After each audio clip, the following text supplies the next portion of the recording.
Let's go. Game time. Welcome to the Better Baby Daddy podcast. I'm one of your co-hosts, John Laxman. The other host. I'm the other. In a different lifetime, he was a host. Hey, out of host. I ain't lying. God is good, though. The other co-host, Kelly Burgess. Let's start that one up. Welcome to the Better Baby Daddy podcast. I'm one of your co-hosts, John Laxman. I'm your other co-host, Kelly Burgess. And today, we're going to keep it real. We're going to come at some men. I know even going through this stuff, it kind of hit me in the chest a little bit. Yes, thinking about mistakes that I've made in life. And I think it's important as we close out 2025 that you really take a deep look at your life, the decisions you've made, the actions you've taken, and be completely honest and be willing to accept the fact that, yeah, man, that wasn't so pretty. In fact, that was ugly. In fact, I really messed up. And if you can do those things, then 2026 will be set up. Peaceful? Is that a good one? Yeah, yep. Peaceful. Wise. Like yeah. So we're going to start off with your year wasn't the problem. You were.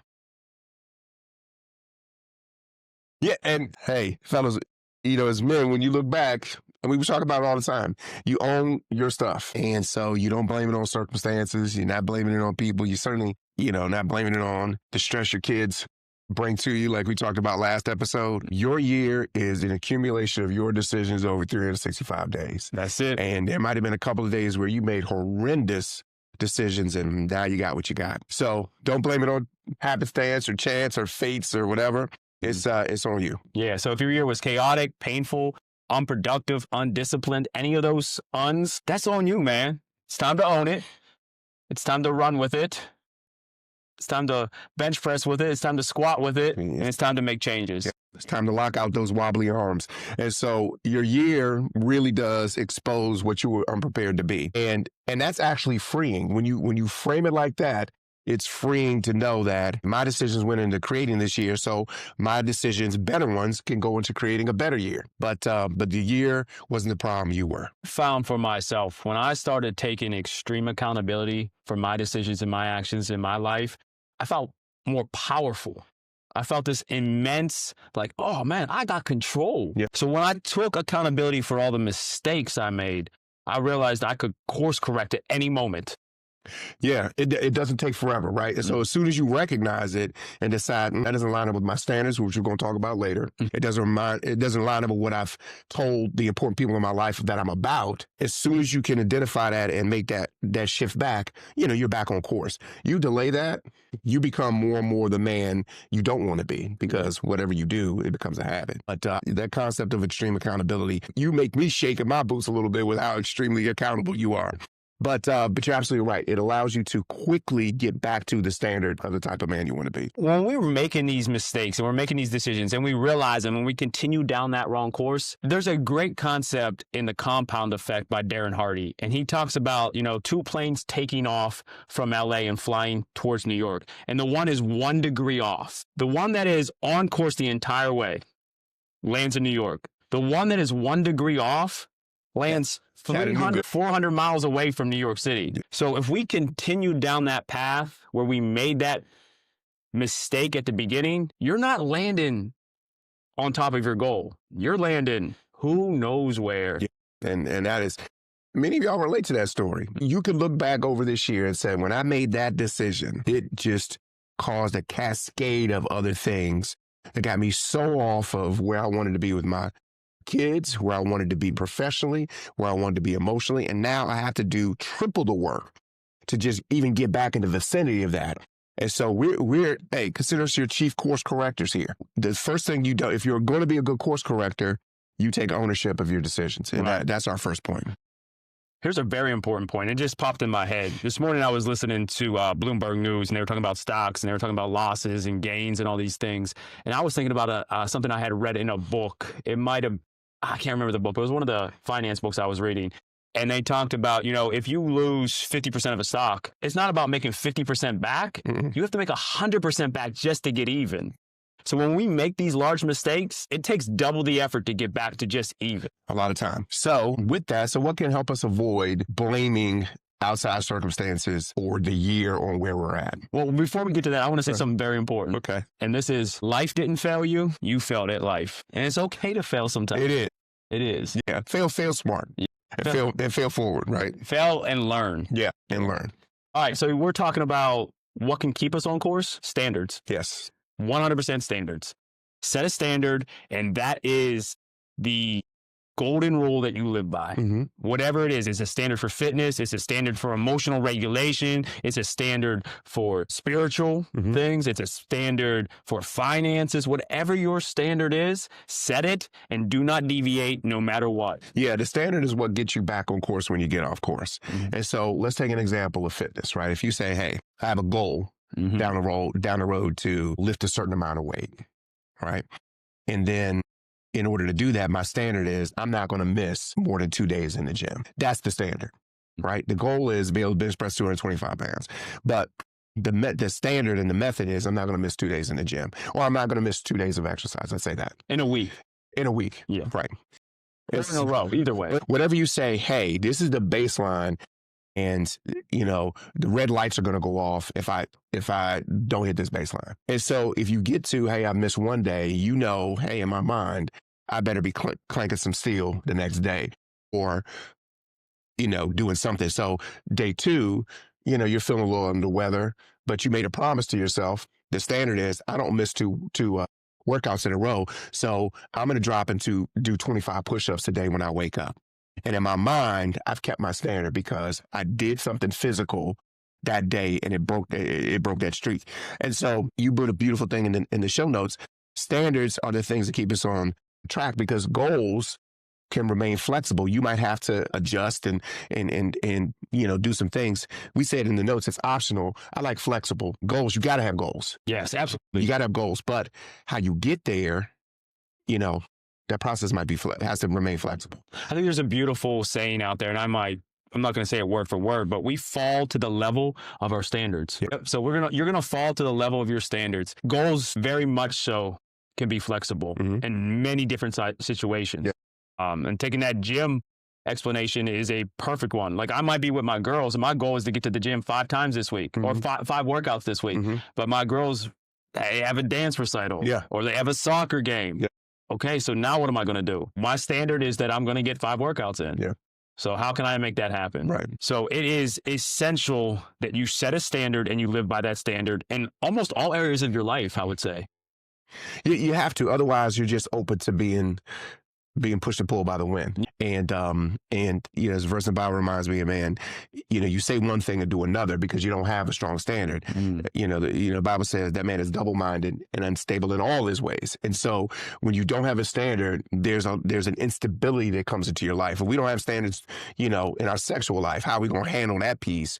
Dude, you just going to be pulled and pushed into all kinds of stuff. 3 hours just to get something. Driving 3 hours for 15 minutes, but we'll do it, right? And have done it. So the standards of the floor, they keep you from blaming outside circumstances because you're in control of the standards. Yeah. So at the end of the day, goals are going to get negotiated when life gets hard. Yes. It's that simple. And there are extreme individuals out there that are super successful that they don't negotiate their goals. But if you're like us and you got kids, there's going to be a time when you have to negotiate the goal because you're going to have to be there for your children. Right. So goals are going to get negotiated when life gets hard. And if it disappears altogether, then it never was a standard. Right. So if you say, hey, I'm about reaching out, I was thinking about that example of, hey, we're talking to better baby daddies that are not in the house, right? Trying to get better. And if you say, my goal is to make a meaningful connection with my child when they're not with me every week. And that might be a Zoom call or something like that. And something comes up at work or the child is sick and not available on a normal night. How creative are you to still make that happen? Because if it doesn't happen, it wasn't your standard. So if you miss it and the day doesn't work and you don't find a creative way to say, hey, I'm going to show you, son or daughter, that I'm still down with what I said I was going to do. And I put a postcard in the mail or I send you some flowers because we couldn't talk. Then you've shown, hey, this is my standard. I'm going to connect with you meaningfully every week. But if you don't, when times get hard, and that's when it gets exposed. When the heat is on you, do you still do it? Yeah. So we challenge you guys to be about doing it when the heat is on you. Just this conversation right here, I'm reevaluating my standards in my own head. I'm like, did you really? yes, I'm like, hey, okay, all right, we're going to have to step that up. Yeah, and that's the thing. I think the beauty of just our friendship and just what this cast has done is that we're in constant reflection of we're doing better. You know, where are we? What are we really about? And man, we're on a journey with you guys. But absolutely, 100%. And number 3, we talk about you cannot heal unless there is discipline in your life. And we had altered this in a little bit in the show notes, and I really like how you broke that down for us or for me. Yeah. So can you speak a little bit to that? Yeah. So at first, what do we initially have? We had healing without discipline makes a man weak. That's what we had. Yeah. And then, we were talking about, I don't think you can heal without discipline. Now, I think if you're healing, there's discipline in your life. You've identified, this growth area. You've set up a system and you are working through the system. So that there's discipline in that. But we will say there's no healing without that. And the discipline doesn't have to feel like you're gritting and, but it has to be consistent effort towards a meaningful change in you. Last episode, we talked about your kids cannot be the one that brings that about in you, meaning they're not responsible for your healing. They're not, you're on the couch in their bedroom and they're, teasing out why you do what you do, right? As a dad, you got to do that work from them. And the discipline is when it gets uncomfortable, when you start nibbling at those edges of those areas that are really uncomfortable for you, are you willing to still push in? Yeah. Because we can easily avoid it when it starts to get painful. I don't think you make any meaningful change without there being that kind of tension or some pain. I agree. And discomfort. Yeah. There has to be friction. Yeah, it does. It's like when we cut ourselves and it heals and it itches, it's like there's this you could tell something's going on. Yeah. But it's not just this calm process, but I think Tyson sums up discipline the best, and he says it like this. He says, discipline is what you do when you do things you do not want to do, but you do it like you love it. And like to wrap your mind around that concept, that sounds like such a simple quote, but when you dive into those words, doing something you do not want to do, but doing it like you love it. That is it. And the moments that you don't want to do it. And that discipline for healing can revolve around going to therapy every week, not missing that Tuesday. Yeah. It's journaling every morning. It's praying every night. But that discipline for healing is going to look a lot different than discipline in other areas of your life. Yeah. And I would challenge you guys that are on the front end of this journey with your kids. It's a fresh breakup. And your mind, the tape that's playing through your mind is that you're a failure. And we're even coming at you, point one and telling you if your year looks like it was a mess, it is on you. But there's a balance between, hey, ownership of that, and part of your healing is you got to rewire the tapes you play in your own mind.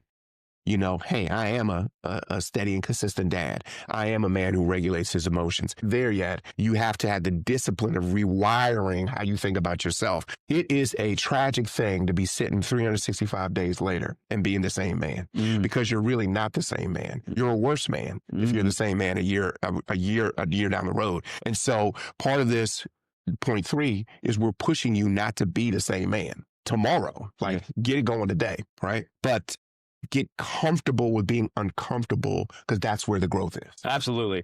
If you've lived the same day for 365 days in a row, you really didn't even live. Like, what are you doing? Yeah, you're existing. That's it. That's it. And here's a very important point that I want to hit. And that is just because you're aware of something doesn't mean that the change automatically occurs. Awareness does not equal change. Yeah. And that hit me because we talked about how you and I both, we love reading. We love discovering either these things about us or these truths about the world. And it's like, you can sit and be satisfied with just that head knowledge. But if you don't activate that with some action, you can actually deceive yourself. Yes. You can think that I'm becoming more that way simply because I know about that. Or because I know, hey, this principle from Buffett, right? If you're not putting no skin in the game, you're not becoming a better investor. If you're not losing money and learning those lessons, you're not becoming a better investor. And if you're not pushing into those challenging areas as a parent, you're not growing as a dad, as a co-parent. If you're not having difficult conversations with your BM, a place y'all never talked about before, you're just not growing. So Don't be satisfied with just awareness that there's a thing, do the work to change the thing. That was beautifully said there. Yeah. The awareness thing, we deceive ourselves all the time. And I've done it multiple times. Hey. Where I've exactly like you just said, I either read a book or an article or listened to a podcast. I was like, I got that now. Right. But all it is sitting right there. I didn't do anything with it. You have to take action towards that change. Yeah. It's just not going to work. David Goggins talks about that he would read a book. That's cool. You read the book once. He would go back and read it again and again and again because he wanted to absorb it to the point where he was now taking action on those words. And that's it right there. Yeah. You can read the Compound Effect. You can read Atomic Habits. You can have all that information. But if you're not taking action with those words, with that information that you gained, it's pointless. It really is. Honestly, I think you're worse off than you were without reading it. Well, there's some kind of they use a term. It's like an educated idiot. Yeah. Is that it? And you can be that, If you take, but in the conversation, if you take one small action, you're changed. Yeah. If you read Peter Attia's book right here and you say, exercise is the thing, weightlifting is the thing that has the most help metabolically for me. And you just sit with that. Your man who just sits with that for a month, compared to a dude who says, hey man, I worked out 4 times this month and I never work out. Yeah. That dude's he's changing himself, right? So we're just saying, hey, put the work in, don't just do the head work. Yeah, so it's healing plus the structure that gives us the discipline to succeed at whatever we're working on. Yeah. And I love that last point. Healing is never avoidance. Well, no, it's either you're healing or you're avoiding. So, once again, to kind of wrap it up, the healing comes at the point where, man, you don't want to press it to it, but you decide to press it to it. Yeah, absolutely. Yeah. Number 4 is kids need stability. Number 1, they need stability. And if you're not stable because of decisions you've made in life, then you're harming your children. There's no other way around that. Yeah. You are harming your children, either directly or indirectly through your actions and words. Yeah. So think about this year. Yeah. Look back over the year and think, are you more stable financially? Are the systems in your family, when your kids come see you and then when they're not with you, are they more reliable and resilient? Meaning when things happen, a job loss or hours get cut or unexpected expense, you're able to absorb that and get back to the path you're on. And if you're not, you have to examine what it is you need to do to provide that structure that allows that protection for the kids. And again, that goes back to 3. You might have to get disciplined in some areas you've never been disciplined at before. But if your life is more chaotic or looks similar than it did to what it did in January, you got some changes to do. Kids feel safe with dads that are consistent, with dads that are disciplined, and dads that are emotionally regulated at the end of the day. Yes. That is, I would say, your primary goal is to ensure your children feel safe. Yeah. We're not going to keep them safe in everything throughout their entire life. It's just impossible. Yeah. But you should provide them with an environment where they feel safe. Yeah. What were those 3 things you said they need? They need consistency, they need discipline, and they need emotional regulation. And then think about a dude who's inconsistent, undisciplined, and unregulated.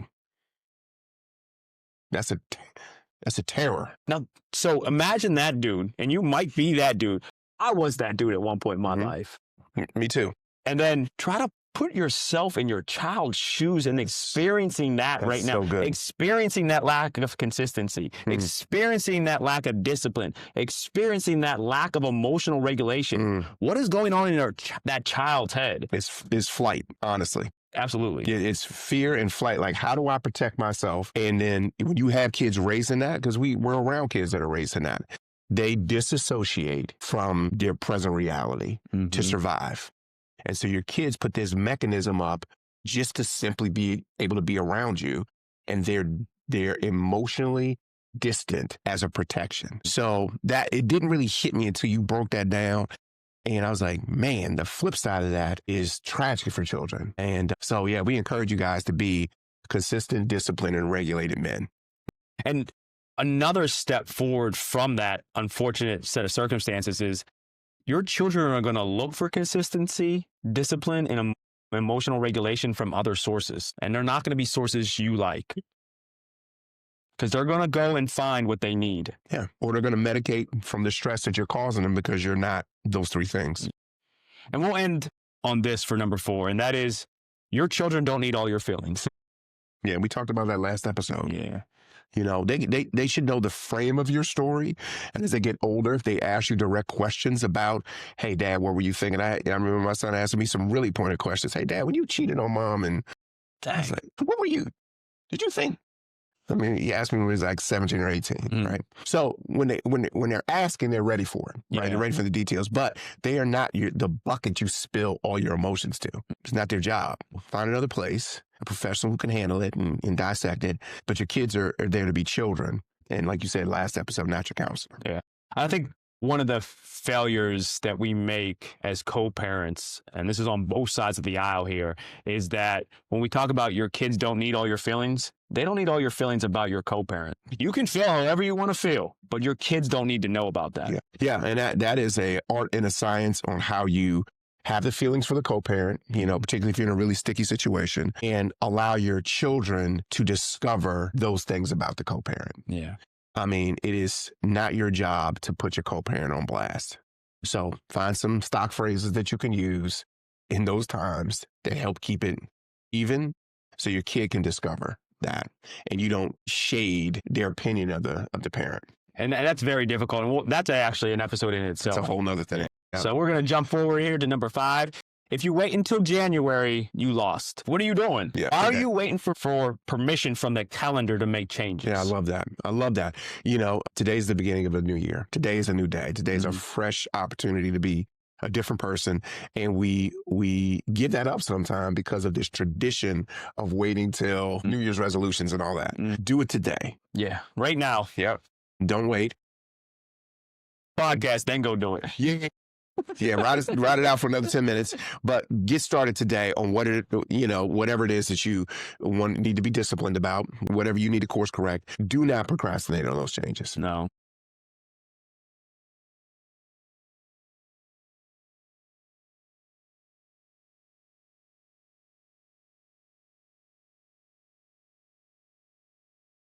You showed up.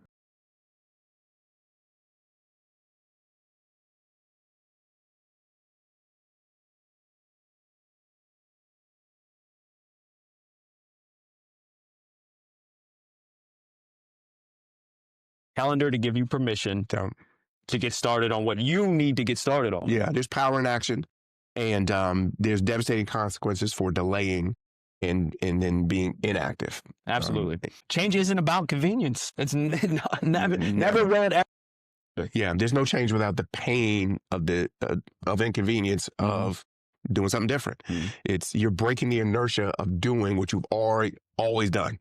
So it's never going to be like, Tuesday at 7, it's a good time for you to start that new habit. No. Bruh, get on it. And then what happens when we say, you know what, I'm going to start October 15th. That's my start date. Then October 15th comes around and something pops up in our lives and we're not able to start. That's why we start right now in this moment. Yeah. That's why we do not delay. No. Yeah, the momentum of just doing the action allows you to keep moving forward. You're a really good example of that because you challenged me a lot. Hey, Burgess, how's this doing? And you say you're going to do this and it is, and you need that accountability to say, you said you were going to do this. You said you were going to do it. You're good at doing things now, not waiting, And if I can encourage you guys, as somebody who's a little older than John, the time goes by quick. You have less than you think you have, and get going right away. Yeah. Yeah. So I've taken a couple different concepts and meshed them together. Okay. I was like on a Buddhist book reading thing for a moment, and they talked about the concept of as soon as something pops in your head, flow with it, go with it. So so if I'm thinking about one of the ventures that I'm working on and it pops in my head, it doesn't matter what I'm doing. If I'm capable, I'm jumping right to it and getting it done in that moment. So that's one of the things that I do. And then there's the Elon Musk concept of setting these like crazy outlandish goals, like I want to be on Mars tomorrow type stuff, and knowing that, you know what, that's not realistic. Right. But where will I fall if I work towards that? Right. Like, for example, my vending business, I was like, all right, I'm going to get this minivan by the end of August. And it was like August 3rd. That didn't happen, but I got it by a month later. Yeah. So- and that's it. Yeah, that's true. And that would be, if I was looking at one of the habits, that would be the one that I would want to drive into this year for 26. Well, actually, we're not going to wait till 2026. Right We're now. going to start right now. But I love that about you, because you don't just talk about it, you're about it, and you keep after it until it happens. And so the encouragement to you guys is, hey, the new year starts today. You know, the middle of December. And think about that. If you start today on your New Year's resolutions, you're 2 weeks ahead of all these other jokers that are going to be drunk January 1st and in no condition do anything new. Right? None whatsoever. Right. So get started early so you don't look back a year from now and say, I'm essentially the same man that I was, which is really a worse man than you were, because you haven't moved on any of these significant things. Absolutely. 100%, B. Yeah. Waiting for the new year means you're going to repeat the last one. Yeah. That's it. It's that simple. If you're waiting till January 1st, because let's be honest, nobody's starting on January 1st. Like you were up to midnight. How productive are you going to be on January 1st? Right. You're just not starting on You're not. January 1st. Yeah. So start now. Start now. When we were going through the show notes, it reminded me of, well, where did we start? When we started this podcast journey a little over a year ago. It's crazy. A little over a year ago, we started with 5 pillars. And these are good things to reflect upon as you begin to structure these new goals and things you want to be disciplined in. And so I think it's a good way to kind of close it out and remind them of these 5 pillars. So one of them, and not in any particular order, but one of them was, hey, a pillar of fit. We talk about the 5 areas of fitness, right? Mm-hmm. One is physical fitness, right? Set some goals of physical fitness. Get after it. Be a different man physically a year from now than you are now, but set some goals and standards for your fitness so that you can be the kind of dad you want to be. What was another one? No, it's fine. Yeah, you're good. Those that are fit for your journey. Keep that circle tight. We don't want anyone hiding in any corners. Mm-hmm. So those that are fit for your journey, those are going to help you move forward in life. End of the year is a great time to evaluate who's in my inner circle. Who's pulled my card? Mm-hmm. Who have I given permission to pull my card? Who's an anchor? Mm-hmm. I love them, but they're not taking me where I need to go. They're not propelling me in the direction I need to go. So that crew that's fit for the journey is crucial. The other one is your emotional fitness. We talk a lot about as men. You've got to be emotionally regular. You got to be able to feel the feelings and then process them and then still do the action that you need to do. Mm-hmm. That the feeling is just a thing. It's a data point. We handle it, but then we act in concert with our standards. It's about that reflection process, that resetting process, and that restarting. Quicker you can do that, the more mature you are as a man. And then we talk about spiritual fitness, and that comes in different shapes and forms for all of us. So whether that's Christianity or Buddhism or simply just you alone meditating by yourself, it's that spiritual fitness that works for you, that gives you an anchor point. Yeah.